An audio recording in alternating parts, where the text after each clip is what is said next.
សួស្តីអ្នកទាំងអស់គ្នាថ្ងៃនេះគឺមកចាប់ event ថ្មីបាទគឺ event farm ថ្ងៃនេះគឺជាវីដេអូដំបូងរបស់ខ្ញុំហើយខ្ញុំធ្វើវីដេអូអត្ថាធិប្បាយហើយនេះ Skywing តែខ្ញុំអត់ចាប់ទេអត់មានពេចចាប់ទេបាទហើយនេះ farm របស់យើងបាទហើយ farm ហើយបបោកនេះគឺថាខ្ញុំអត់ចង់បានទេ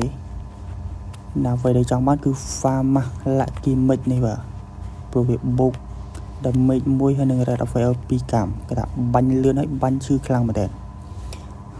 ហើយនេះគឺថាវីដេអូគ្មានសំឡេងនោះគឺថាខ្ញុំ record គឺថាផ្លិចបើក silent មកវិញបាទបិទ silent ផ្លិចបើកបាទហើយតោះកុំនិយាយសាំទៅបាយច្រើនដាក់25មួយអស់ទៅពេចបាទទៅថាប៉ាច់នេះចូលបាន5អូខេបាន5ក៏អេមដែរបាទហើយបន្តមកទៀតដាក់250តែម្ដងមកវាចំណេញព្រោះដាក់ទៅប៉ាច់មួយសតបាទតាអំបិលតែម្ដងបាទ250លើកដំបូងតាអត់កំណើតទេបាទតោះបន្តទៀតដាក់ទៅចុចដាក់250ទៀតប៉ាច់មួយ2អត់ទេបាទអត់តែម្ដងបាទតោះ250ទៀតដាក់ទៅទៀតប៉ាច់បានមិនបានអ្នកគ្នាបាទតាអត់តែម្ដងបាទតែគ្មានកំណើតទេបាទមួយច្រើនជាងគេបាទ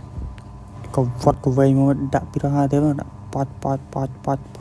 អត់ទេបាទតាដឹងតែអំបិលឃើញទៅប៉ាចេញមកអញ្ចឹងកំបិលបាទបាទ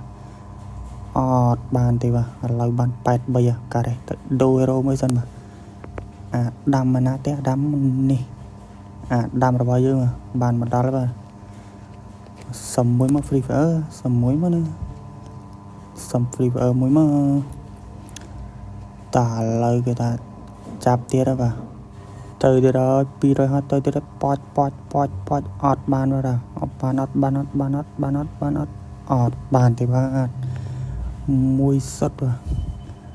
តែឥឡូវក៏វីក៏វត្តវាមួយសិនចុចដាក់ទៅប៉ាច់អូបានហើយបាទបាន farmer របស់យើង farmer ដែលយើងឆ្លាញ់ទេបាទបានហើយទាំងអស់គ្នាបាទបានហើយបាទអានៅបានហើយឈប់ចាប់គេថាទុកពេជ្រទៅចាប់ event ផ្សេងណាទេ farmer របស់យើងនៅណាទេអានេះមិនមែនទេបាទនៅណាអូនេះនៅខាងក្រោមបាទអូស្អាតខ្លាំងមែនទែនបាទតែជាតិម៉ែជាតិជាតិបាទឥឡូវឈប់ចាប់ហើយទុកពេជ្របាទទៅចាប់ Evo កាន់សិនបាទដាក់ទៅ250 300ពេជ្រទេបាទទៅប៉ាច់អាចសតបាទនេះមកបាន token EN94 បាទអានេះក៏ EN ទៀតបាទដល់នេះបាទអត់បានទេមកមើលបាទហើយណា farmer របស់យើងស្អាតប៉ុណ្ណាទៅបាទនេះបាទអូជាតិខ្លាំងមែនតើបាទស្រឡាញ់តែមកកាន់វាតែមកឥឡូវយើងមកដូរ profile ដាក់ farmer យើងដកកណ្ដាប់ដៃចេញបាទដាក់ farmer នេះមកជាតិខ្លាំងមែនតើបាទក្នុងវីដេអូនេះគឺថាមានតែប៉ុណ្្នឹងទេបាទសូមអរគុណបាទអ្នកទាំងអស់គ្នា